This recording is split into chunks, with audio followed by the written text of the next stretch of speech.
The invention of logarithms came to the world as a bolt from the blue. No previous work led to it or heralded its arrival. It stands isolated, breaking in upon human thought abruptly without borrowing from the work of other intellects, or following known lines of mathematical thought. John Moulton.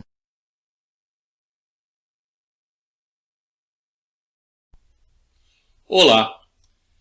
Desde o nosso primeiro vídeo, eu tentei chamar a atenção para o fato que o cálculo não foi invenção de uma pessoa, ou duas, não é? Newton e Leibniz. O cálculo foi um amadurecimento, né, de uma ideia que remonta aos gregos, né, e foi evoluindo e que, quando culminou na criação, né, nas obras de Newton e Leibniz, já havia antes um clima que indicava que chegaria-se eventualmente a esse trabalho. A gente já teve antes, na Itália, os trabalhos de Galileu, e Torricelli e Cavalieri, que, através dos seus escritos, influenciaram ingleses como Barrow e Wallace. Barrow foi professor de Newton.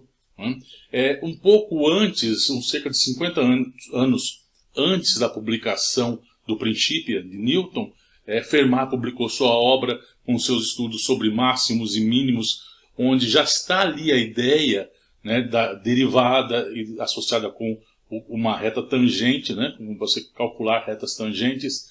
Então, veja, já havia, como falei, um clima. Né? O anúncio do cálculo estava ali, era uma questão, digamos, de tempo ou de uma mente um pouco mais genial, talvez. Mas, enfim, não foi, de fato, uma obra de uma única pessoa. Uma pessoa sintetizou, mas não foi uma ideia, né, ao longo dos anos.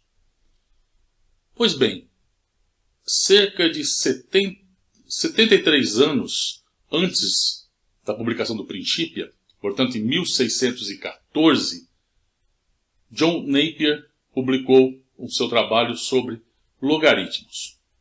E, ao contrário do cálculo, não tinha nada ali que, digamos, clamava pela criação de alguma coisa parecida com logaritmo. Portanto, como diz a citação no começo desse livro, é como se tivesse saído do nada.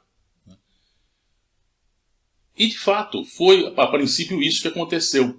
Mas são tantas as aplicações do logaritmo exponencial, né, a sua função inversa, que se não tivesse sido John Napier que tivesse criado isso em 1614, alguma outra pessoa teria feito isso, e se não tivesse feito isso até a criação do cálculo, teria sido então com o cálculo. Porque, como nós vamos ver, a criação, né, a função logaritmo e a função exponencial, elas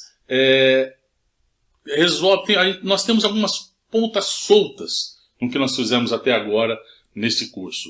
E quem vai acertar essas pontas soltas no nosso desenvolvimento do cálculo são essas duas funções, logaritmo exponencial. Portanto, como eu estou querendo dizer é que, com o advento do cálculo, se não tivesse sido criado o logaritmo, seria criado com o cálculo, a partir do cálculo. E que é o que nós vamos fazer, porque nós já temos o cálculo. Portanto, nós vamos usar isso para introduzir a função logaritmo e a função exponencial.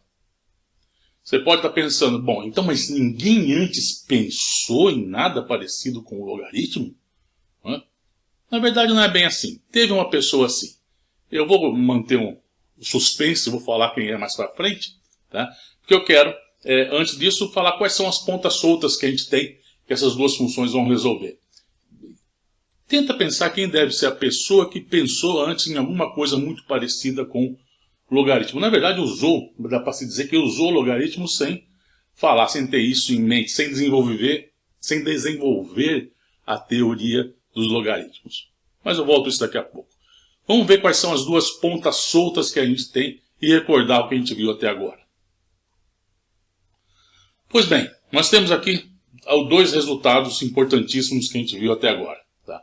Uma, que a gente tem uma função integrável, tá, no intervalo AB, então a função f, né, se tem f integrável, a função f de A integrado de A até x, ela é contínua no intervalo AB. E também vimos, aí teorema fundamental do cálculo, que se essa função é contínua em AB, portanto, claro, integrável, mas ela tem uma coisa a mais. Além de contínua, ela é diferenciável. Esse fato notável é que nos permitiu, no vídeo anterior, definir a função cosseno. Na verdade, a gente definiu primeiro o arco cosseno, né? Através do cálculo daquela área, né? Então isso definia, através da integral, uma função, e aí essa função a gente usou para definir cosseno e depois a função seno. Mas o fato é que o importante, a integral, essa integral aqui, define uma função, e se essa função fzinha é contínua, essa função, além de contínua, ela é diferenciável. Tá? O fato importante é esse. E as duas pontas soltas que a gente tem, são essas duas aqui. Ó.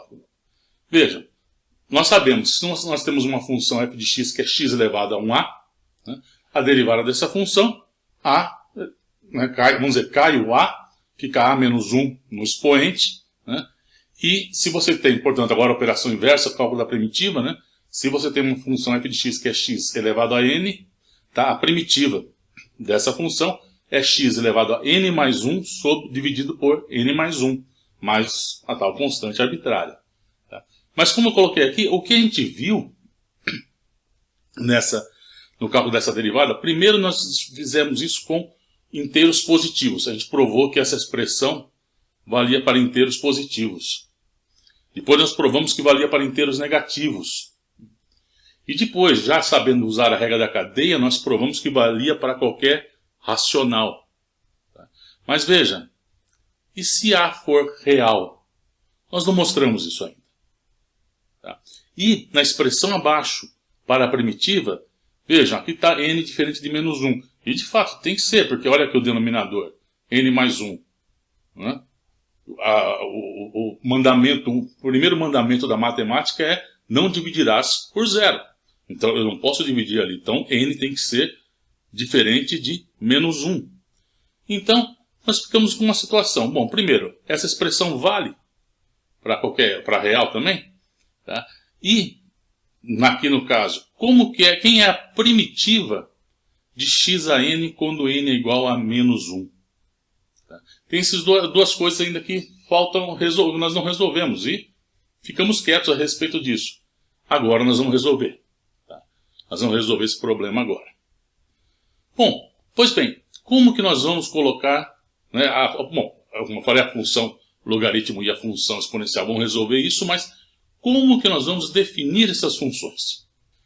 Vamos pensar na seguinte situação, tá, que todo mundo já enfrentou pelo menos uma vez na vida, principalmente quando começou a estudar. O problema entre multiplicar e somar.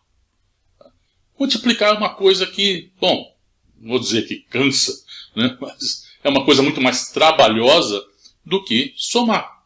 Então, claro que é preferível você, quando você começou a estudar e a fazer uma prova de matemática, você torcer para cair uma soma, não uma multiplicação. Né? Mas esse já foi. Hoje, claro, hoje todo mundo tem acesso fácil a uma calculadora, então o problema de multiplicar números grandes, né, essa tarefa muito trabalhosa, né, já não é mais assim uma coisa, né, assustadora. Mas antigamente esse era um problema prático muito grande. De fato, é um problema prático que levou a uma situação muito singular, interessante na história. Isso vai nos remeter àquela pessoa que eu falei, que quem a gente achava que se debruçou sobre um problema que acabou envolvendo logaritmos, que praticamente usou, né, logaritmos, mas não estudou essa função porque o problema era outro. Quem você acha que é? Super Arquimedes, né? É claro. O que aconteceu? Na época, claro, Arquimedes, diz a lenda que ele queria estudar matemática, se dedicar inteiramente aos estudos de matemática.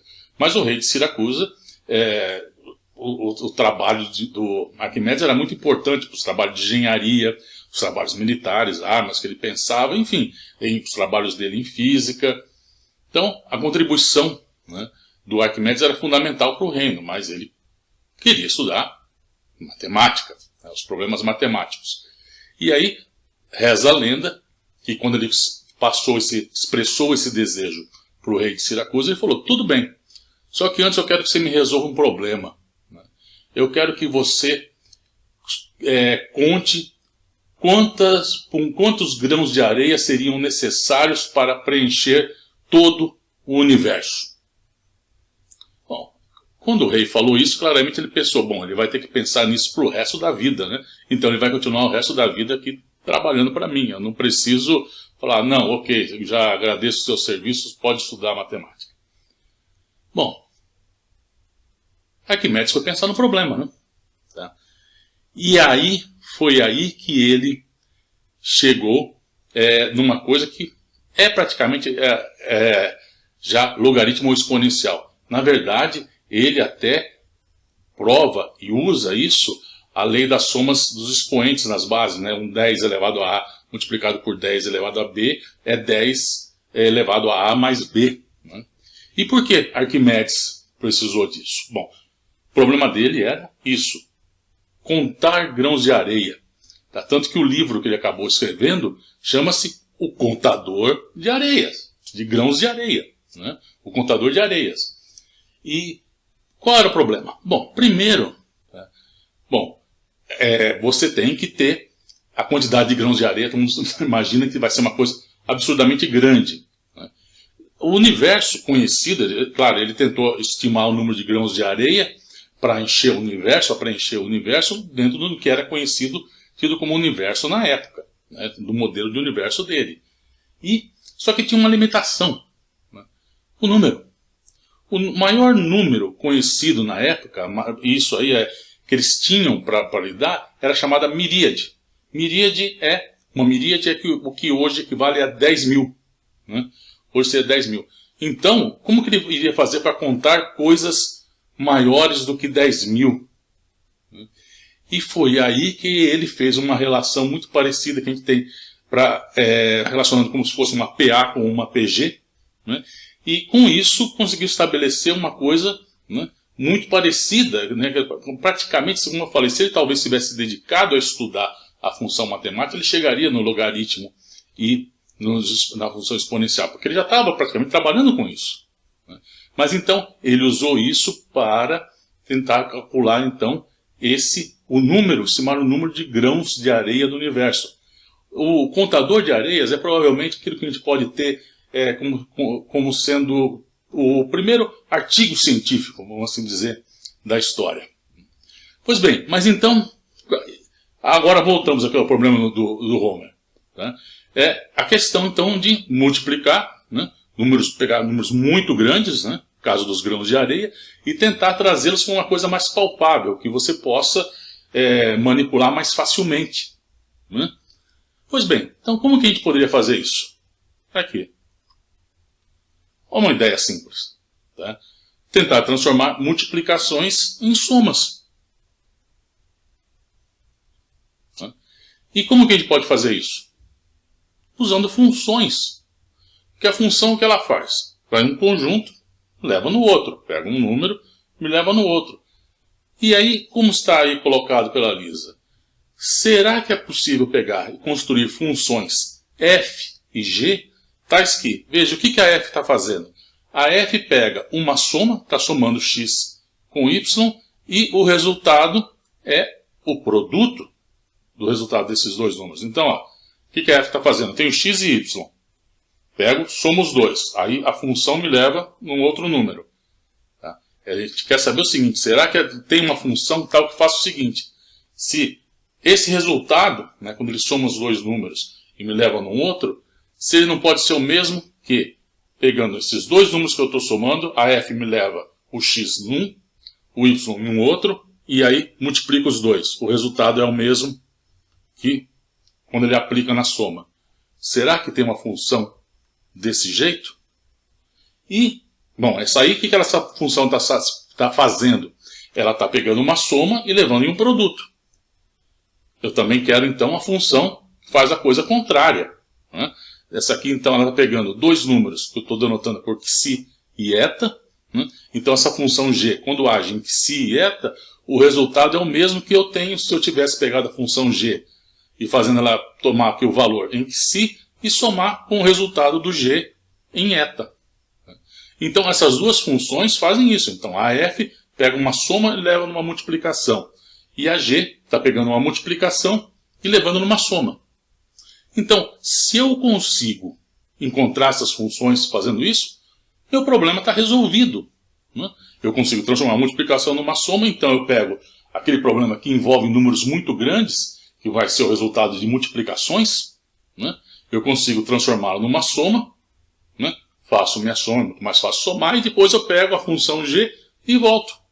Desculpa, aí é o contrário, né? Eu pego a g, me jogo numa soma, faço ela, depois aplico f e volto. Então, isso me resolveria o problema. Então, o que nós vamos fazer agora? Tentar encontrar a função f e a função g. E para encontrar a função f e a função g, nós vamos usar as ferramentas do cálculo. É simples, é essa a ideia. Bom, talvez não seja tão simples executá-la, mas a ideia é essa. Tá? Então, vamos fazer isso. Vamos procurar então a função f.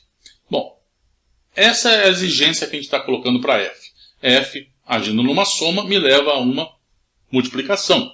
Pois bem, e aqui eu tenho mais uma condição que eu vou exigir para o f. Que o f de 0 vale 1. De onde eu tirei isso? Tá? Veja, nessa expressão aqui, f de x mais y igual a f de x vezes f de y, toma x igual a y igual a 0. Tá? Então eu vou ter f de 0 é igual a f de 0 vezes f de 0. Ou seja, f de 0 igual a f de 0 ao quadrado. Só tem duas soluções possíveis para isso. Tá? Você vai perguntar que número que é igual a ele ao quadrado. Ou é 0, ou é 1. 0 vezes 0, 0. 1 vezes 1, 1. Tá? Então, do problema f de 0 igual a f de 0 ao quadrado, as duas únicas soluções possíveis são f de 0 igual a 0 ou f de 0 igual a 1. E por que eu vou tomar f de 0 igual a 1 como solução disso? Tá? Veja, f de 0, o f agindo no 0 me leva no 0, está pegando aquela, né, que é o elemento neutro da soma. F está agindo numa soma.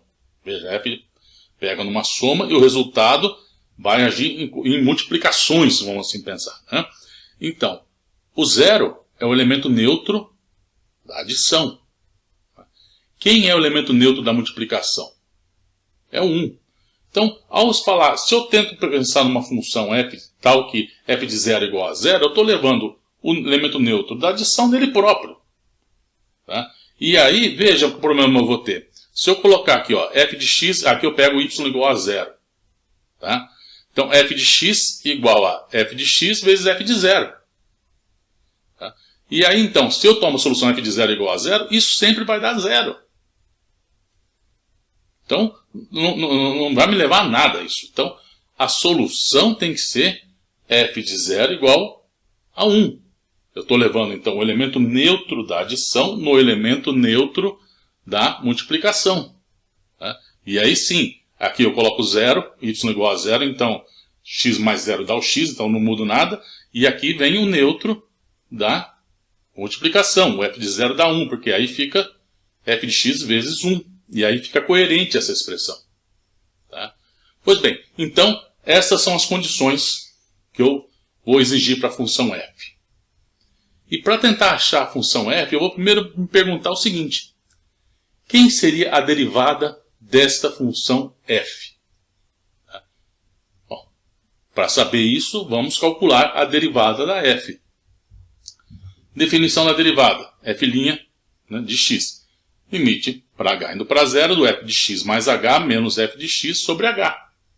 Só que, qual a propriedade da função f? Esta aqui. Então, onde está aqui f de x mais h, eu vou usar essa propriedade. Tá? Então, eu vou escrever isso como o f de x mais h, como f de x vezes o f de h. Tá? E agora, eu vou pegar o seguinte, eu vou pegar esse f de x aqui e vou colocá-lo em evidência. E como o limite envolve a função h e f de x não tem h nenhum nele, esse vai sair fora desse limite aí, né? Então eu posso deixar ele aqui para fora. Então vai ficar f de h menos 1. Mas 1, vejam, 1 é f de 0. Então aqui fica f de h menos f de 0 sobre h. E agora, esta quantidade aqui, tá, esse limite de f de h menos f de 0 dividido por h, nada mais é do que a derivada da função f em 0, calculado no ponto 0. Tá? Portanto, eu vou escrever então f' de x é um alfa vezes f de x, onde alfa é justamente essa expressão aqui, é o f' de 0. Tá? Essa constante alfa é o f' de 0. Então, temos aqui uma equação para a função f, que é f' de x igual a alfa f de x. Pois bem.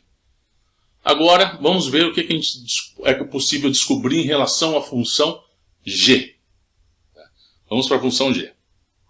Então, bom, se a f satisfaz isso, a função g, esta era a condição que eu estava exigindo, né? E aqui também eu vou exigir, então, análogo a essa situação aqui. Então, a função g vai me pegar o elemento neutro da multiplicação e vai me levar no elemento neutro da adição. Está aí o g. Tá? E, vejam, a função f, g, tá? Bom, não são exatamente uma inversa da outra, quase. Vamos ver isso. Tá? Vamos pegar, então, olha, a g agindo na função f. Tá? Então, o que acontece? G agindo em f, bom, aqui eu vou pegar o quê? Quem que a função f faz? A f transforma a minha soma numa multiplicação. Então, g de f de x mais y é g aplicado no produto de f de x com f de y. E agora eu vou usar a propriedade da função g. Qual? Esta aqui de cima. Vejam, ela agindo numa multiplicação me retorna a soma. Né? Então isso aqui vai ser g agindo em f de x mais a g em f de y. Tá? Bom, vamos escrever agora isso aqui. Isso aqui nada mais é agora que a função composta, né? Isso aqui é g composta com f agindo em x mais y, g composta com f em x e a mesma coisa aqui. Pois bem, qual a solução que eu tenho para isso? Tá? Qual função agindo em x mais y me retorna a função agindo em x mais a função agindo em y? Só tem uma solução possível para isso. Quer dizer, uma infinidade. Né? Mas todas são múltiplos da identidade. Tá? A função identidade agindo em x mais y me dá x mais y. A função duas vezes a identidade agindo em x mais y vai me dar duas vezes x mais duas vezes y. Tá? Então é isso que eu estou querendo dizer. Essa composição G bola F, para satisfazer para acontecer isso aqui, ela tem que ser um múltiplo da identidade. Tá? Bom, como eu falei, G bola F tem que ser uma constante vezes a identidade. Vamos deixar essa constante de lado, porque já tem uma arbitrariedade muito grande aqui. Tá? Então nós vamos escolher já como sendo a própria identidade. Essa constante, essa arbitrariedade vai ter uma outra... Já temos o alfa lá, aquele f' de 0, que já é arbitrário o suficiente para a gente poder esquecer isso e trabalhar, poder fazer essa escolha diretamente. Tá? Vamos simplificar também as nossas notações aqui. Então, G bola F eu vou supor que é a identidade. E, portanto, agora sim eu vou identificar diretamente G como sendo a inversa da F. Tá? Pois bem, então, se a G é a inversa da F, e o fato que eu já sei a derivada da F, a menos daquele alfa, né? Tá? Mas eu já sei uma expressão para a derivada da função F. E agora eu sei que G é a inversa da F. Ora, eu já sei como relacionar, como encontrar a derivada de uma função inversa. Né? A gente já viu isso, o teorema da função inversa para a derivada. Então, agora eu posso calcular também a derivada da função G. Vamos fazer isso. Tá? Vamos recordar o nosso teorema. Tá? A derivada de uma função inversa é 1 sobre a derivada da função original, a função de ida, calculada no ponto f a menos 1 de x. Tá? Então nós já vimos isso, já usamos isso para calcular as derivadas de algumas funções. Então vamos usar isso agora aqui. Então, quem que é a derivada da função g? Ora, a função g é f a menos 1. Então, a derivada dela é a derivada. É 1 sobre a derivada do f, agindo em f a menos 1 de g. Que é g, né? Tá? Agora, quem é f'? A gente acabou de ver que f' de x é alfa f de x. Tá? Então, eu coloquei aqui, f' é alfa vezes f do x, quer dizer, do argumento. E o argumento é f a menos 1 de x. Então, aqui está f a menos 1 de x. Tá? E, pois bem, f de f a menos 1 é essa é a identidade. Então, aqui o resultado é 1 sobre alfa x. Veja que simples ficou a expressão para a derivada da função g. É só encontrar agora, pegar, para saber quem é a função g, exceto por esse alfa, que é uma constante. Tá? Então, isso não é uma preocupação para efeitos de encontrar a primitiva. Né? Então, agora eu preciso, para encontrar a função g, eu preciso do quê? Saber a primitiva de 1 sobre x. Ou a primitiva de x a menos 1. Mas esse era um problema que a gente tinha. Certo? Então vamos resolver esse problema. Teorema fundamental do cálculo. Tá? Nós sabemos, então, g de b menos g de a, a integral de a até b dessa função g'. Tá? E se eu tomar 1 até x, tomar os extremos a e b como 1 e x, pois bem, aqui a função g' a gente acabou de ver que a derivada dela é 1 sobre alfa x, então agora eu estou trocando aqui a variável minha integração, escrevendo como sendo t, então g' de t é 1 sobre alfa vezes t. Tá? E o ponto 1 é um ponto muito conveniente, porque g de 1, lembra, a função g pega o elemento neutro da multiplicação e me leva no elemento neutro da adição. Ou seja, g de 1 é 0. Tá? Então é extremamente conveniente isso. Então a função g de x, opa! Aí a coisa que eu queria encontrar. E vejam, você fala, mas está bom, e quem é a primitiva do 1 sobre t? Vejam, o teorema, como a gente recordou agora no começo, se a minha função está sendo integrada é uma função contínua, portanto, ela é integrável e a integral dela, de 1 até esse x aí, me define uma função contínua. Tá? E mais, se ela então, no caso, sendo contínua, ela me define também uma função, a integral me dá uma função que é derivável. Tá? E aqui, a função 1 sobre t, em toda reta real positiva, né, exceto para x, por ponto, no caso aí t igual a 0, para todos os outros pontos a função é uma função contínua. Então vejam, esta integral aqui, essa integral me define uma função. Assim como a gente fez no vídeo passado, onde a gente pegou o quê? Nós usamos uma integral para definir uma função e depois mostramos que essa função era uma função conhecida, mas nós usamos a integral para definir uma função. E foi uma das lições que a gente aprendeu no vídeo passado. Eu posso usar uma integral, né, para me definir uma função. E em sendo se eu integrando a função que eu estou integrando ali, uma função contínua, o resultado é uma função contínua e diferenciável. Tá? Então temos aqui uma situação perfeitamente legítima para definir essa função aí g de x. A única coisa aqui é que a gente tem ainda um alfa arbitrário. Tá? Então, como esse alfa está arbitrário, chegou a hora da gente fazer uma escolha. Vejam, diferentes alfas aí, eles estão me levando a diferentes funções g. E, portanto, a diferentes funções f. Tá? Então, cada alfa diferente que eu escolher, eu vou definir uma função g diferente. E, portanto, uma função f diferente. Tá?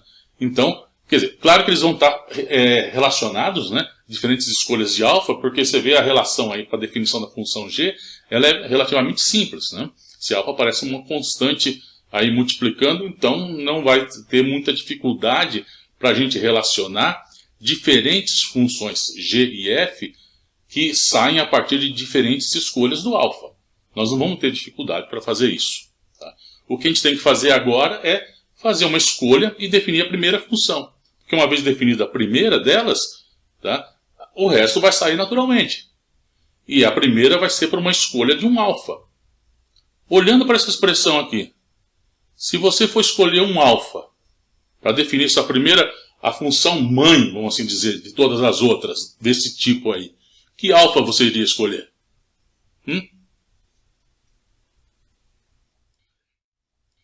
Se você pensou em um alfa diferente de 1, então definitivamente você é uma daquelas pessoas que gosta de complicar desnecessariamente as coisas. Né? Não tem escolha mais simples, claro, do que alfa igual a 1. E com a escolha alfa igual a 1, nós vamos definir essa função, então, a função que é a integral de 1 sobre t, de 1 até x, para x positivo, né? Nós vamos definir essa função como sendo a função ln de x. Onde, o que significa ln? Então, tem duas versões aí para ln. Uma significa logaritmo natural, né? Ou também logaritmo neperiano, né? Em homenagem, claro, ao criador, o John Napier. Né? Não seria naperiano, aqui o nome Napier em latim era Neper, né? Então, neperiano. Notações alternativas, log de x ou log de x na base e. Vejam, muitos livros vão usar log de x como significando o logaritmo natural. Tá? Muitos livros vão fazer isso. Tá? Vai estar implícito neles. Tá? Na verdade, livros de matemática pura, logaritmo é logaritmo natural. É esse aí. Né? Mas, se você vai pegar e ir para outras áreas, né? Áreas que usam, por exemplo, você vai ver engenharias, computação, onde você está interessado, se você tem bases binárias, né? 1, 2, né? Você usa, como a gente vai ver daqui a pouco, uma expressão um pouco diferente dessa. Né? Assim como se a gente está querendo trabalhar com 10 elevado a alguma coisa. Nós vamos ver daqui a pouco. Daqui a pouco eu vou chegar nisso. Né? Mas aqui, então, como falei, então, log, em muitos casos, esse aqui sem nenhuma referência em textos de matemática, muitas vezes significa esse ln aqui. Tá? Eu vou usar ln de x por uma simples razão. É o que eu estou acostumado. Né? Então, nós vamos usar essa aí. Tá? O livro nosso não usa, ele usa log. Né?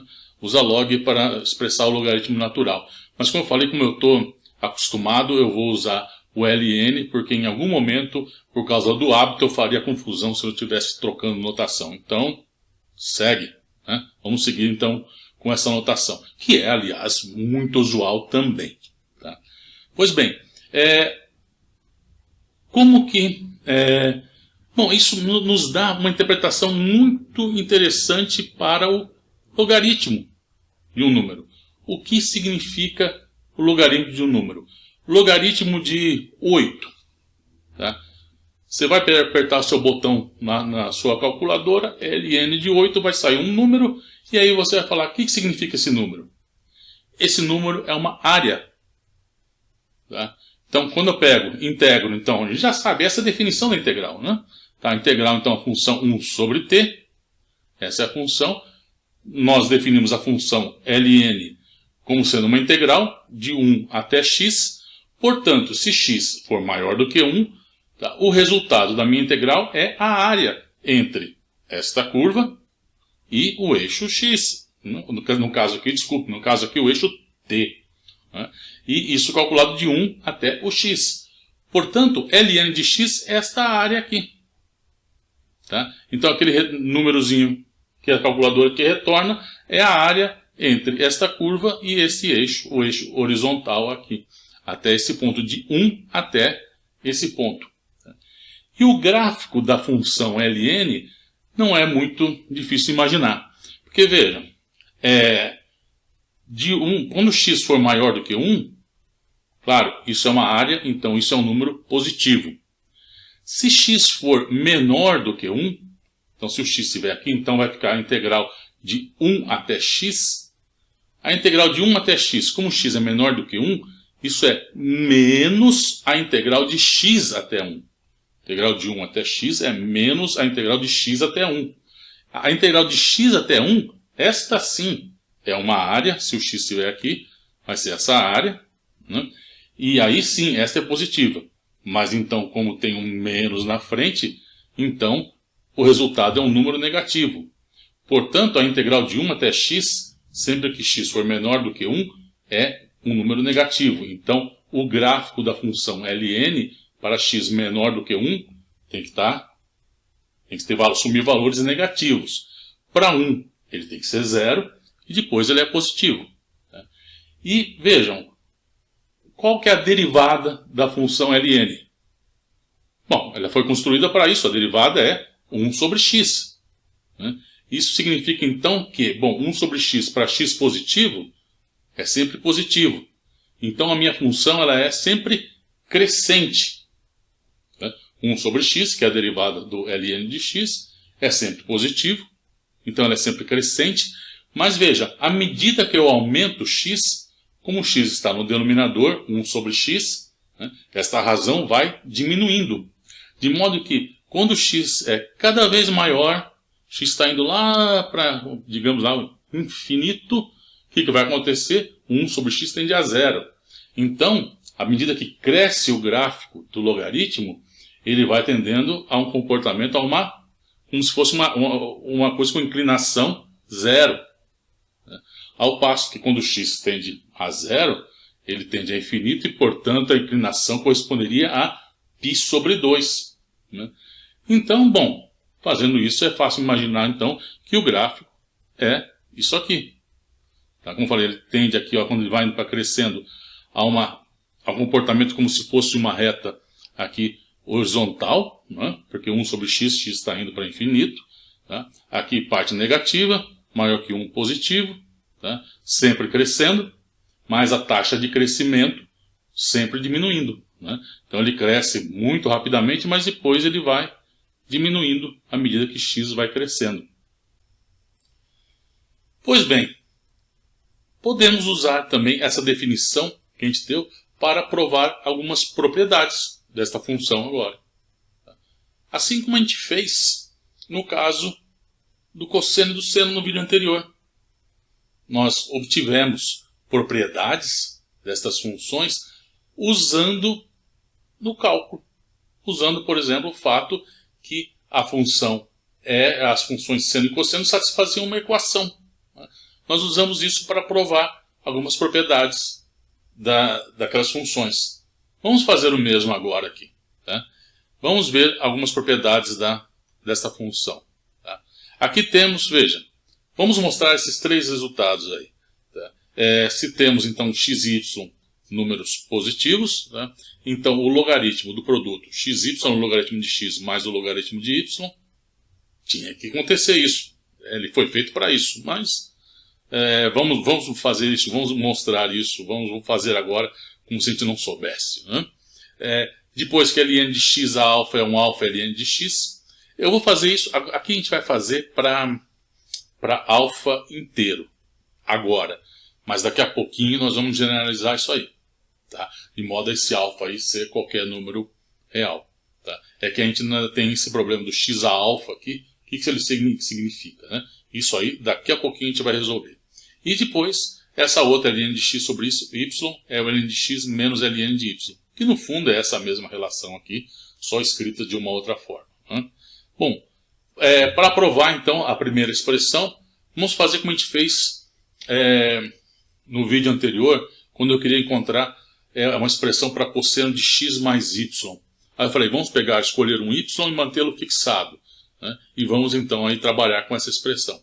Vamos fazer a mesma coisa aqui. Eu vou considerar a função então ln de x e y, e eu escolho um y e mantenho esse y fixado. Quem é variável aqui é o meu x. E agora eu vou calcular a derivada dessa função. O f' de x. Para isso vou usar a regra da cadeia. Então, veja, aqui é o logaritmo de xy. O logaritmo está agindo, o logaritmo natural, em xy. Se você não está muito confortável com isso, pense que aqui tem um parênteses aqui, abrindo antes do x, fechando depois do y. Então, a regra da cadeia me diz o quê? Que isso vai ser a derivada do logaritmo em relação ao argumento, e depois desse argumento, né, em relação a x. Né? Então, é uma função constante. Né? Então, aqui, o argumento, quem está aí, o xy, é uma função e o logaritmo é a outra. Então, usando a regra da cadeia, isso vai ser a derivada do logaritmo no argumento dela, que é xy, vezes a derivada desse argumento xy em relação a x. A derivada de xy em relação a x é y. Tá? Então, esse ponto aqui não é um ponto nessas duas funções, mas é um ponto agindo nessa função toda aqui, multiplicando essa função toda. A função derivada de ln, tá? Com argumento xy. Bom, a derivada da função ln, a gente já sabe, é 1 sobre o argumento. Tá? Então, aqui eu tenho 1 sobre xy. Então, y com y aqui cancela, o resultado é 1 sobre x. Ora, mas agora eu já sei quem é a função cuja derivada me dá 1 sobre x. Eu já sei quem é a primitiva de 1 sobre x. A primitiva de 1 sobre x é a função que eu chamei de ln. Então, se eu tenho f' de x aqui, tá? Ele é, então, o f' que eu estou tomando aqui, 1 sobre x, isso aqui é ln, a derivada do logaritmo. E, portanto, então, f de x é o ln de x mais uma constante. Né? Então, agora eu vou pegar o quê? Então, agora, junto essas duas expressões, eu tenho ln de xy igual a ln de x mais constante. Tá? E agora eu faço o quê? Tá? Tomo x igual a 1. Tá? Tomando x igual a 1, logaritmo de 1 tá? É 0, então fica ln de y aqui, né, para x igual a 1. É ln de 1, que é 0, mais a constante, portanto a constante é igual a ln de x. Então ln de xy é igual a ln de x mais ln de y. Como tinha que ser, porque a função ln foi construída para isso. Se agora não desse certo isso, a gente fechava tudo aqui, parava e ia embora. Então tinha que acontecer isso mesmo. Tá? Aquela segunda propriedade, ln, eu vou começar com x² e depois eu faço por indução. Então ln de x² é o quê? É ln de x vezes x. Né? E nós acabamos de provar que ln de x vezes y é ln de x mais ln de y. Então, tomando o y como sendo um outro x, então ln de x mais ln de x, que é 2 vezes ln de x. E agora o resto, caso geral, indução. Então ln de x elevado a n mais 1 é igual a ln de x vezes x. Aqui eu uso a propriedade que a gente acabou de ver, então isso vai ser ln de x a n mais ln de x, e aqui eu uso minha hipótese indutiva. Então eu estou supondo que vale para n e eu quero provar que vale para n mais 1. Então a propriedade para n é n ln de x. E aqui eu tenho mais um ln de x aqui. Então, agora, somando essas duas, me dá n mais 1 ln de x, que é a expressão minha hipótese, né, a hipótese indutiva, agora valendo para n mais 1. Então, pelo princípio da indução finita, está provado para qualquer n inteiro positivo. Falta ainda a terceira. Terceira, essa aqui, ln de x. Eu quero mostrar que ln de x sobre y é ln de x menos ln de y. Isso é simples, veja, o truque é esse. Ln de x eu escrevo como ln de x sobre y vezes y. Eu não falei que era a mesma propriedade? Ora, está aqui. Agora aqui eu uso a primeira propriedade, escrevo então ln de x sobre y vezes esse y, é ln de xy mais ln de y. E agora eu pego esse ln de y, passo para o lado esquerdo dessa expressão e provo a terceira propriedade. Tá? Pois bem, vamos voltar agora para a expressão geral do meu g. Tá? E vamos ver o que teria acontecido. Vai que você escolheu um outro alfa. Né? Então vamos ver como se relacionar a função g para o alfa que você escolheu com essa função aqui que a gente escolheu com alfa igual a 1, né? A função ln. E agora para diferenciar, eu estou escrevendo aqui explicitamente, coloquei um índicezinho alfa aqui, porque lembra que eu falei, para cada alfa diferente eu tenho um g diferente. Né? E também um f depois diferente.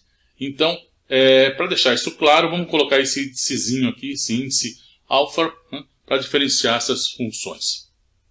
Pois bem, eu já sei, tá?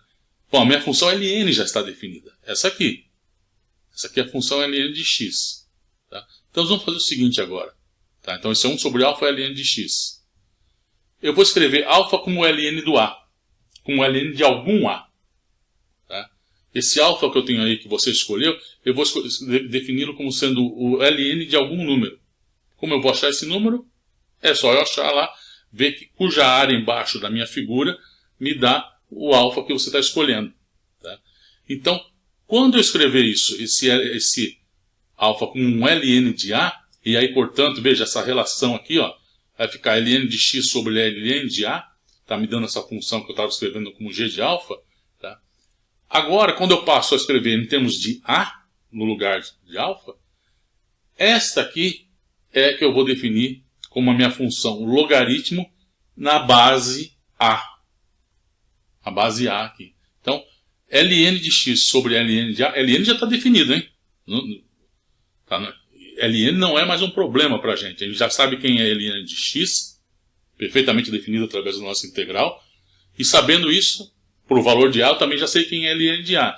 Então, isso aqui está perfeitamente definido. E isso vai me definir a função log de x na base a. Tá? Vejam, claramente aqui a questão, você vai falar, bom, então, ln, quem é? Se eu vou pensar, então, na função ln como sendo o logaritmo em alguma base, tá? Claramente esta base tem que ser aquela para o qual o ln desse valor, desta base, é 1. Porque aí fica ln, vamos supor que essa, vamos chamar de e. Eu até escrevi atrás no slide ali que tinha colocado a notação para logaritmo, eu também coloquei log de x em e. Tá? Então, esse e aí, tá, é aquele para o qual o ln de e dá 1. Então, ficaria o log de x em e é o ln de x. A gente vai falar desse número, esse e aí, nós vamos voltar nele daqui a pouco. Mas, enfim, então, esta aí é a função log de x numa base a arbitrária. Tá? E quais as diferenças entre esta função log de x numa base a arbitrária e da função ln de x? Bom, como nós vamos ver os gráficos, não tem essencialmente muita diferença entre eles, exceto, claro, quando o a for menor do que 1, ele já vai falar nisso. Mas do ponto de vista algébrico, daquelas três propriedades que a gente acabou de ver, né, não muda nada. As propriedades algébricas são a mesma. Mas tem uma que muda. Tá? A derivada da função logaritmo. Porque lembra, agora eu tenho um alfa. O alfa apareceu na derivada. Né? Quando a gente estava trabalhando com a função g, o alfa aparecia ali. 1 sobre alfa vezes x. Ora, agora o alfa é o ln de a. Então, a derivada da função log de x na base a é 1 sobre x ln de a. Tá? Veja que desagradável trabalhar com uma base diferente, né? Onde o ln dessa base seja diferente de 1. Você vai derivar toda hora, você tem que carregar esse ln de a aí. Extremamente desagradável, não? Mas, enfim. Tá? Então, essa é uma diferença grande que aparece das duas. Algebricamente, ln e log com a base a satisfazem as mesmas propriedades. Mas na hora de calcular essa derivada, veja, não é apenas 1 sobre x, mas 1 sobre x ln de a.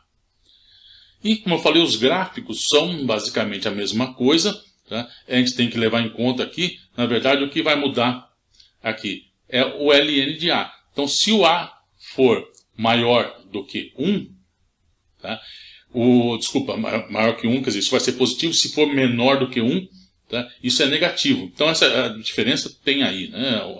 Tá? Então, se o a for um número menor do que 1, o logaritmo ele é um número negativo. Então, o ln de x dividido por um número negativo implica que a função logaritmo nesta base ela vai ser o reflexo da função que a gente tinha feito o gráfico anteriormente em relação ao eixo horizontal. Né? Porque o que era positivo vira negativo e o que era negativo vira positivo. Tá? E se o ln, se esse a for maior do que aquele número para o qual o ln, o logaritmo dele, dá 1, então isso significa que o denominador é maior do que 1. Então, se ele é maior do que 1, a razão é menor, quer dizer, o número ln de x dividido por esse número é menor do que ln de x. Portanto, o gráfico vai estar abaixo do gráfico do ln de x, quando for positivo, e acima quando ele for negativo. E se a base for tal que o ln desta base for um número menor do que 1, né, então aí o que vai acontecer? O denominador, na hora que eu pegar a razão, ele vai dar um maior do que o ln de x. Então, bom, como já viu lá o i escrito, né, o i a gente vai ver daqui a pouco que é o 2,7, 18, 28 e assim por diante. Né. Então, para números maiores do que esse, o gráfico vai estar um pouco abaixo na parte positiva, né, e se for menor vai estar acima. Tá. Bom, vamos ver esses gráficos. Tá. Aqui estão eles, olha. Aqui, então, em azul, tá, o meu ln de x. Como eu falei, o ln de x. Tá? Ln, então, é o log na tal base e, que logo a gente vai ver que é 2,7, 18, 28 e assim por diante. Pois bem, então, está aqui ele. Log na base 10. 10 é maior do que esse número e. Então, o log desse número aí, tá, o ln desse número, é maior do que 1. Portanto, a razão ln sobre esse número é menor do que ln. Então, veja, ele está abaixo do gráfico do ln quando é positivo. Quando na parte negativa, ao contrário. Tá? Aqui em verde, veja a base 2. Tá? 2 é menor que o 2,718. Então, o ln desse número, tá, ele é menor do que 1. Então, eu estou pegando ln de x e dividindo por um número menor do que 1. Portanto, o resultado é maior do que ln. Maior do que ln, aqui, ó, para x positivo. Quando é negativo, ao contrário, vai estar abaixo. É o que está aqui. E, como eu falei, quando o número, a base é menor do que 1, o logaritmo, o ln desse número é um número negativo. Tá? Então, aí não tem jeito. Então, é a reflexão da curva. E veja, o meio aqui, tá, pelas propriedades do logaritmo, a gente vai ver que ele é menos o ln de 2. Tá? Então, veja, a curva é justamente essa curva aqui, marrom, ocre. Ela é o log na base 2, a reflexão dela ao longo do eixo horizontal. Tá? Bom, pois bem, e a função inversa do logaritmo? Tá? Vamos agora ver a função inversa do logaritmo. Veja, a gente já sabe como tem que ser pelo menos o gráfico dela. Porque a gente sabe o gráfico do ln. Tá? Então, eu sei que o gráfico da função inversa vai ser a reflexão ao longo da reta y igual a x. Então, se aqui é o gráfico do ln, este aqui tem que ser o gráfico da função inversa. Se a função ln em 1 deu 0, a função inversa em 0 tem que dar 1. Tá? Ela tem que ser crescente. Esse é o gráfico. Isso a gente não tem mais dúvida. Né? Isso é uma coisa que a gente já tem já por certo. Então, vamos definir essa função aí. Essa função inversa da função ln de x. A função inversa da função logaritmo é a função exponencial. Então, definimos exp, né, a função exponencial, como a função inversa da função logaritmo. Então, o gráfico dela, como eu falei, esse aqui, né, é o gráfico da função exponencial. Note o tal número e. O e, né, é aquele para o qual a área embaixo do 1 sobre x é 1. Né? Aqui, ó, área 1. Então, esse número. Tá? Quando eu pego essa área aqui, essa área é o logaritmo. Então, e é o número para o qual esta área é 1. Tá? Então, esse é o e. Aqui, o valor 1. Ora, então, o que acontece? A função exponencial agindo em 1 vai me dar e. Veja, a simetria das relações aqui, das minhas curvas. Tá? Da reflexão ao longo de y igual a x. Então, exponencial, a função exponencial de 1 me dá e, onde esse número e é aquele para o qual o logaritmo, tá? Esta área aqui, o logaritmo aqui, que é esta área, é igual a 1. Tá? Propriedades da função exponencial. Bom, a primeira, está aí, então na forma de teoria minha, a primeira, a exponencial de x mais y, a exponencial de x vezes a exponencial de y.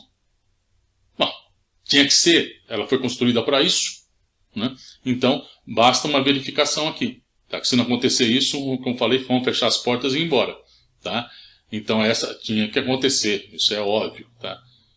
A segunda já não é tão óbvia. Né? A derivada da função exponencial é a própria função exponencial. Tá? Essa é a propriedade notável da função exponencial.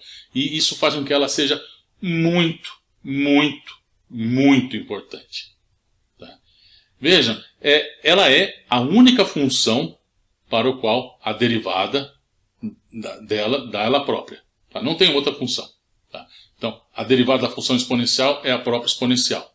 Tá? É a única função que acontece isso. Tá? E, bom, vamos mostrar isso. Tá? A primeira tem que ser, então, como que nós vamos fazer? Vamos fazer a mesma coisa, usando o que a gente fez para o logaritmo, o que fizemos para o cosseno e seno. Tá? Então eu vou chamar x' de exponencial de x, y' de exponencial de y. Tá? Então, escrevendo então, usando esse fato aqui, significa que x mais y, né? Tá? Se x' é exponencial de x, então x é ln de x', que é a função inversa. Mesma coisa aqui. Tá? Y é ln de y'. Uso agora aqui a propriedade conhecida do logaritmo, então esse é o logaritmo desses dois aqui. Ora, então, o que eu tenho aqui? Tá? É exponencial, tá? De x mais y, o que é? Por outro lado, né? Exponencial do logaritmo de x, y. Uma é o inverso da outra. Tá? Então é o próprio x vezes y. Então, conclusão, tá? Exponencial de x é exponencial exponencial de x vezes a exponencial de y. Tá? Isso aqui porque ó, x' é y', x' é exponencial de x, y' é exponencial de y. Tá? Bom, é o que tinha que ser, nenhuma novidade aqui. Né? O interessante aqui agora é a demonstração aqui da derivada, que acaba sendo uma coisa muito simples. Né? Tá? Eu vou usar então que ele é a derivada da função, o teorema da função inversa. Né? Então, a derivada da função exponencial é o quê? É a derivada do inverso do logaritmo. E isso aí é o quê? Vai ser 1 sobre a derivada do logaritmo calculado nesse ponto. Ou seja, 1 sobre a derivada do logaritmo calculado no ponto ln a menos 1 de x. A derivada do logaritmo é 1 sobre o argumento. Só que eu estou com ln aí no denominador. Então esse 1 sobre o argumento vai para o numerador. E o argumento é ln a menos 1 de x. E ln a menos 1 de x nada mais é que exponencial de x. Então, está provado. Derivada da função exponencial é a própria exponencial. Bom, você não vai conseguir esquecer isso, porque não tem como ser mais simples que isso, e você vai usar ainda muito, muito, muito esse resultado. Bom, vamos agora pegar e generalizar isso. Porque a gente já sabe, nós já definimos a função exponencial como a inversa do ln. Só que assim como tem o ln, eu já sei trabalhar com o log numa base A qualquer. Então agora eu vou definir o inverso desta função, log numa base A qualquer. Tá? Então, esta função, para A positivo, né, nós vamos definir A elevado a x como sendo essa aqui, ó, a função inversa do log na base A. Tá? Então essa é a função A elevado a x. X, qualquer número real, A positivo. Vamos ver as propriedades disso aqui? A elevado a x, essa é fundamental. Tá? É exponencial do x ln de A. Veja, essa é a definição, isso é o que estava faltando para a gente. Tá? Porque agora eu sei calcular um A elevado a qualquer x. Tá? Qualquer coisa, qualquer número x. Antes eu sabia x ao quadrado, depois eu sabia x a menos 2, x a meio, né? Depois eu sabia x a 3 meios, mas e x elevado a π? Como que você calcula x elevado a π? Aí está a explicação. Eu sei ln de qualquer número, portanto, sei calcular ln de π. Vejo lá π, vejo quanto que é a área. Pronto, acabei, sei quem é então isso aí. O x é o x que está dado aí. Exponencial de qualquer x, eu sei calcular exponencial de qualquer número real. Então, não importa quem seja x e nem quem é ln de a, que número real que seja. Eu sei calcular a função exponencial disso aí. Tá? Então, isso é o meu a elevado a x. Tá? Então, agora, aquele problema de definir o que é isso, eu já não tenho mais. E, veja, agora eu vou poder calcular quem é a derivada também desse cara aí. Pois bem, vamos explorar isso. Tá? Então, veja, log de a na base... Vamos ver primeiro a veracidade disso aqui. Né? Então, vamos tomar o logaritmo disso aqui. Log a elevado a x, log de a x na base a. Qual é a definição disso? Isso é ln de a elevado a x, ln de a. Essa é a definição disso. Ora, mas ln a elevado a x é exponencial de x ln de a. Logaritmo da exponencial, uma é inversa da outra, o resultado vai me dar x ln de a. X ln de a. Ln de a por ln de a cancela, me dá x. Certinho. Tá? E agora, quando a for igual a e, vejam, o que é o da exponencial de 1, vejam. Se é que a função exponencial de x, exponencial definida dessa forma, é igual à minha função exponencial definida como o inverso da logaritmo, como tinha que ser. Tá? E o que explica, então, o uso dessas duas notações diferentes aí. Né? Tá? Do número elevado a um x como sendo igual a essa função exp elevado a esse x aí. E quanto ao gráfico, tá? O gráfico dessas funções, bom, aqui essa parte aqui é uma mera reprodução dos gráficos das funções logaritmos nas diferentes bases que eu tinha apresentado algumas páginas atrás. E aqui, bom, consequentemente é fácil a gente ver, usando aqui então a reflexão ao longo da reta y igual a x, qual vai ser o gráfico dessas funções. Vejam aqui, a função, por exemplo, é log na base 10. Né? Veja que para valores de x positivos, ela está abaixo do ln de x. Portanto, a exponencial na base 10, né, a inversa dessa aqui, a exponencial na base 10, ela tem que crescer mais rapidamente, né, do que a exponencial na base e. É o que está acontecendo aqui. Para valores negativos, ela está aqui, ó, ela aqui cresce mais, ela tem valores maiores do que a função ln. Portanto, a função inversa, como está aqui, ela tem valores menores. Né? Bom, e aqui então, na base 2, 2 elevado a x, assim por diante, aqui também, né? 2 a menos x, que é 1 sobre 2x, então me dá essa exponencial aqui, ó. Então, esse aqui é o gráfico da exponencial aqui na base 2 de menos x. Então, claramente, aqui a gente vê uma função da outra, né? Tá? Facilmente, através de uma reflexão aqui. Bom, propriedades da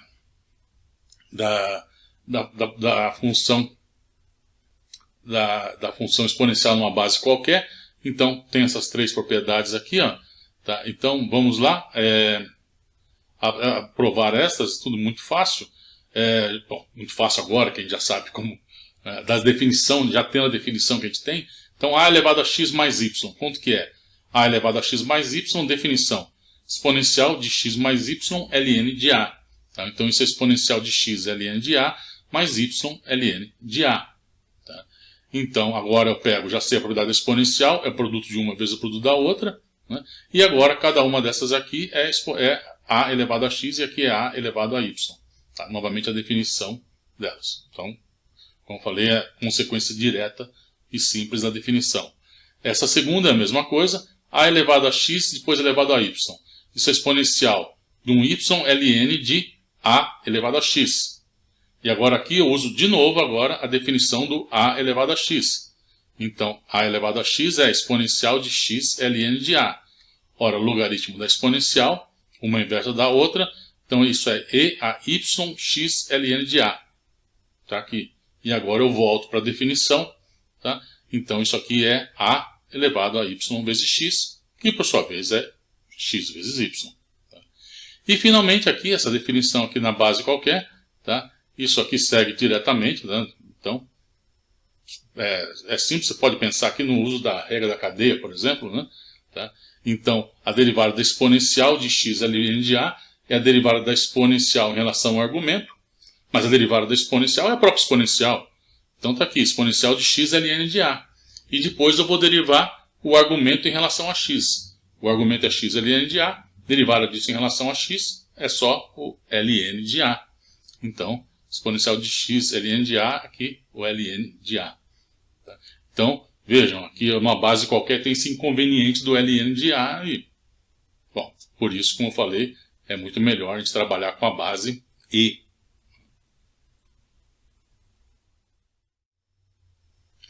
Mas e aquelas pontas soltas que a gente começou a falar no começo desse vídeo?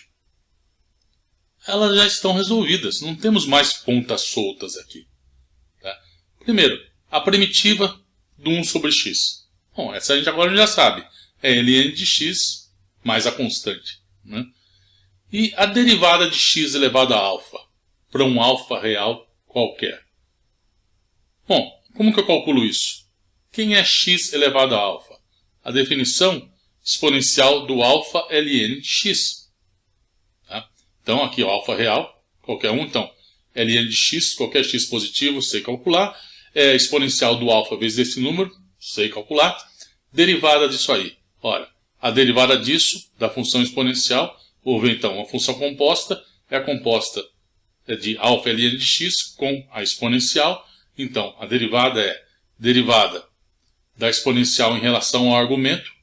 Derivada exponencial é a própria, então é exponencial do alfa ln de x, o nosso argumento, e multiplicado pela derivada desse argumento, que está aqui, em relação a x, que é o que eu escrevi aqui.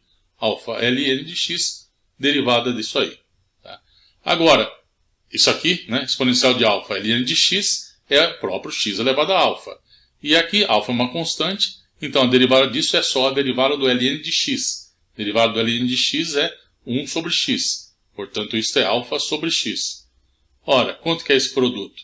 Esse produto é alfa, x a alfa com x aqui, x alfa menos 1. Então, a derivada de x elevado a alfa é alfa x alfa menos 1 para qualquer alfa. Ora, sem nenhuma ponta solta mais. E agora vamos resolver alguns problemas com derivadas. Tá? Incluindo agora as derivadas dessas novas funções que a gente conhece, né? Porque a gente não tinha incluído elas ainda. A gente calculou várias derivadas, mas sem usar essas funções, porque a gente ainda não as conhecia, vamos assim dizer. Né? Pelo menos não os conhecia dentro desse nosso contexto aqui. Então vamos resolver alguns problemas. Calcular as derivadas dessas funções aí. Tá? 10 elevado a x, então exponencial na base 10 de x ao quadrado, da função ln da secante mais a tangente, dessa aqui, exponencial de x quadrado, multiplicando ln de 1 mais raiz de x, e dessa coisa aqui, bem interessante, vamos assim dizer, x elevado a x. Tá? Então vamos lá, vamos começar com a primeira. Tá? Então 10 elevado a x quadrado, quem é a derivada disso? Tá? Então essa é uma função composta, regra da cadeia, é a função 10 elevado a um y, onde y é x quadrado. Tá? Então a derivada vai ficar o quê? Aqui, ó, 10 elevado a um y, onde y é igual a x quadrado. Então a derivada desse f aqui vai ser 10 elevado a y, a derivada disso, quem que é? Como a base não é a base e, eu tenho que colocar o ln da base. Então isso é 10 elevado a y vezes o ln de 10. E agora a derivada da função y, x quadrado, está aqui meu y', então é 2x, né? Então aqui 2x, aqui o y, coloquei o y de volta, então é 10 a x quadrado vezes ln de 10. Então essa aí é a derivada da função 10 elevado a x quadrado. A derivada de ln da secante mais a tangente. Bom, novamente, regra da cadeia, então isso vai me dar. Então, fn do ln de y, onde y é secante mais tangente. Derivada do ln do y é 1 sobre y, e depois eu vou ter que pegar o y, tomar a derivada desse y em relação a x. Então, está aqui 1 sobre y, y em relação a x. Isso aqui é o quê? 1 sobre secante mais tangente, derivada da secante mais a derivada da tangente. Derivada da tangente, secante ao quadrado. É muito simples de você ver isso. O cálculo é simples, mas a gente acaba usando tanto que acaba lembrando, mas é simples. Da secante, 1 sobre cosseno, então é fácil você calcular isso também, tá? Vai me dar secante vezes tangente. Tá? É só usar aqui a regra do quociente aqui. Tá? E, portanto, tá? Colocando agora esses resultados aqui, segue então que a derivada vai me dar secante ao quadrado. Né? Eu coloquei a secante aqui, tangente, né? Seno sobre cosseno, então eu coloquei o cosseno na frente para ficar então secante ao quadrado, 1 mais seno, secante mais tangente.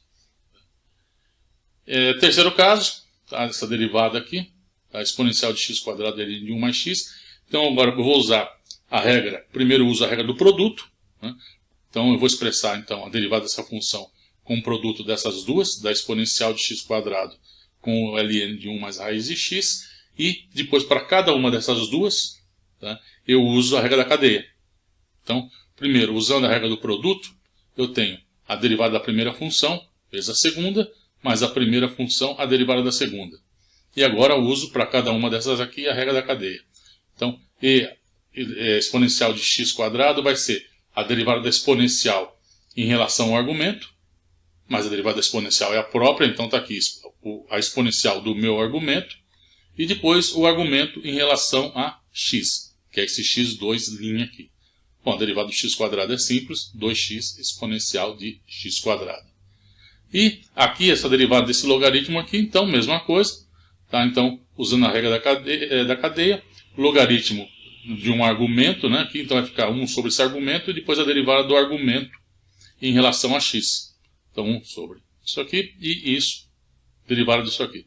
Bom, essa derivada do 1, 0, a derivada dessa raiz vai ser metade, e a raiz vai para o quociente aqui, vai para o denominador. Então, 1 mais raiz de x, 1 sobre 2 vezes raiz de x. Juntando tudo isso, na minha expressão, eu tenho esse resultado aqui para a derivada do minha função f. Só aqui uma simplificação colocando essa exponencial aqui em evidência. Bom, e agora o exemplo interessante de todos aqui é a derivada dessa função aí, x elevado a x. Para calcular isso aí, na verdade, o que eu vou fazer agora serve sempre que você tiver a função que você quer derivar é f de x elevado a um g de x. Se tiver f de x elevado a um g de x, você quer derivar isso. Tá? Faz isso que eu vou fazer agora. Tá? Eu estou fazendo para o caso simples em que a minha função f e a função g, as duas são x. Tá? Mas se você tiver então f de x elevado a g de x, faça a mesma coisa que eu vou fazer agora. Tá? Então o que eu vou fazer?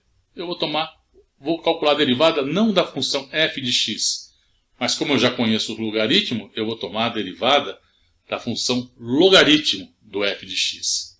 Então g de x que é o ln de f de x. Por que isso? Porque aquele x que está lá em cima, quando eu usar o logaritmo, ele desce. Tá? E aí a coisa fica muito mais simples. Então, isso aqui vai ser ln de x elevado a x, é x vezes ln de x. E agora, para calcular a derivada desse g, é uma simples aplicação da regra do produto. Tá? Se eu estivesse usando, como eu falei, f elevado a um g, eu ia calcular a derivada disso, e aqui ia ficar g de x vezes ln de f de x. E aí você calcula do mesmo jeito que eu vou fazer agora, novamente usando a regra do produto. Tá? Bom, enfim, agora então calculando g', então aqui eu vou ter, aqui, desse lado aqui, ela é, quem que é? A derivada do ln do f. Ele é 1 sobre o f vezes f'. Então 1 sobre o argumento, depois o argumento em relação a x, que é isso aqui. Tá? Então essa é a expressão desse lado. E aqui a derivada do x ln de x é derivada da primeira função vezes a segunda, mais a primeira derivada da segunda. Isso dá, aqui f' de x, onde está o f, eu coloquei de volta que é x elevado a x. E aqui a derivada do x é 1, derivada do ln de x, 1 sobre x. E agora, multiplicando os dois lados por x elevado a x, então aqui fica f', do outro lado x elevado a x, e multiplica essa expressão aqui, x vezes 1 sobre x deu esse 1, tá? E, bom, é esse o resultado. Tá? A derivada da função x elevado a x é x elevado a x, que multiplica ln de x mais 1. Tá? Insisto, truque, quer dizer, tomar o logaritmo, você usa sempre que você quiser pegar uma função elevada a uma outra função e quer calcular a derivada disso aí. Toma o logaritmo e depois você volta. Tá? Usando aqui, na hora que você toma o logaritmo, você sempre vai ter essa relação aqui, derivada da função sobre a função. E aí você tem o seu resultado. Pois bem, eu falei que faltava mostrar uma coisa, aquele número E, né, cuja área, né, o ln de E é 1, né, aquele número para o qual, na hora que eu pegava a área embaixo da curva, 1 sobre x, de 1 até esse número, que a área fosse unitária, que a área é 1, esse número é aquele tal 2,71828 e assim por diante. Tá? Vamos agora, tá, provar isso. Então, o que a gente vai mostrar? Aqui E é igual a isso aqui, a um limite de n indo para o infinito de 1 mais 1 sobre n elevado a n. Esta expressão aqui é da primeira lista. Lembra aquela primeira lista de exercícios nossa? A gente queria que mostrasse que esse número ele era maior ou igual a 2 e menor que 3. Tá? E na hora que você for calculando, tá? Vai calculando essa expressão aí, vai pegando essa série, vai adicionando termos, tá? Você vai chegar num número, tá? Que a gente já comentou qual que era, e na verdade nós vamos ver ainda nesse curso, mais por final, como pegar e conseguir estimar, calcular esse número com uma boa precisão. Tá? Você vai perguntar, da onde você tira que o número é os 2, 7, 18, 28? A gente vai conseguir fazer isso de uma forma relativamente simples. Tá? Com uma precisão, assim, somando poucos termos, uma soma simplesinha, nós vamos chegar numa boa aproximação para esse número. Né?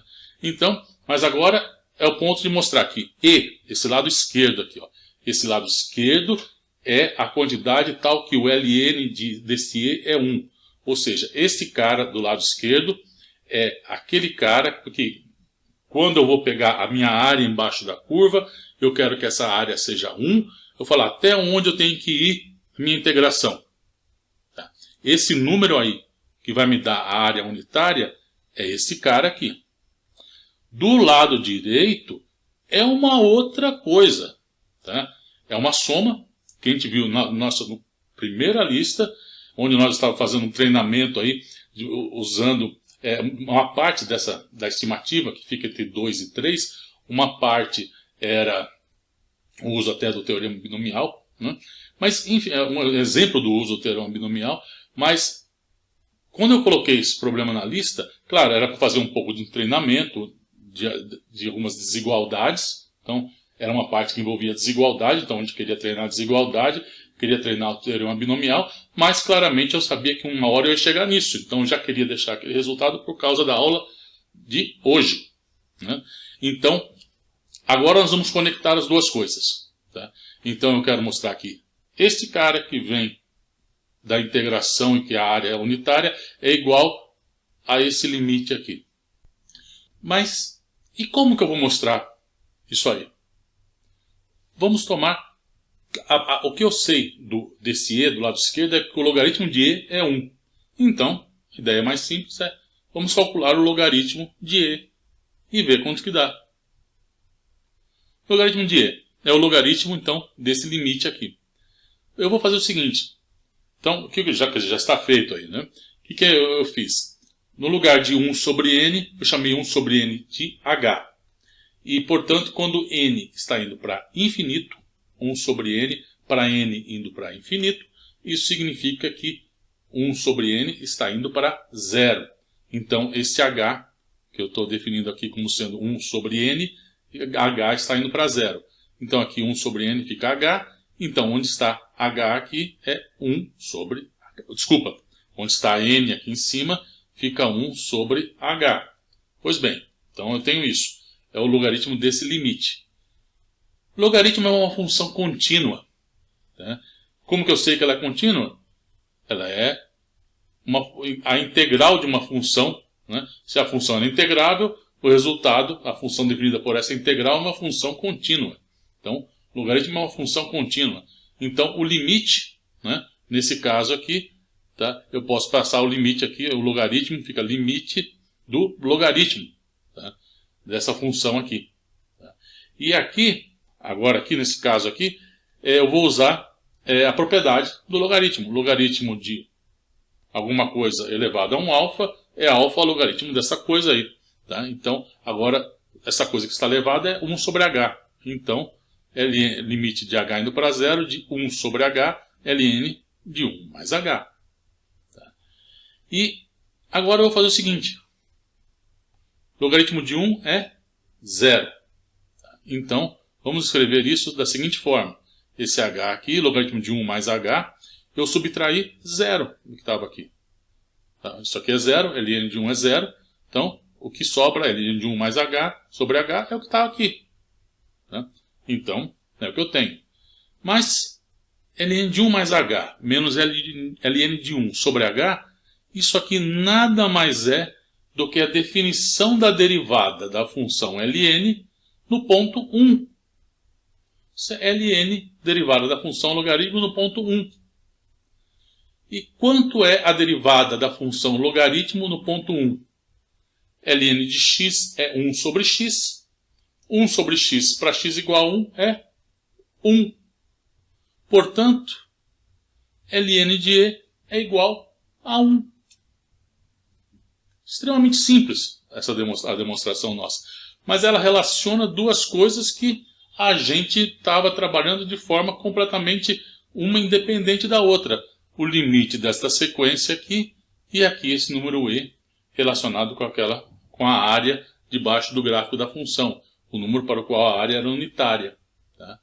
Veja, essa relação aí foi descoberta por Euler. Bom, ele de novo. Né?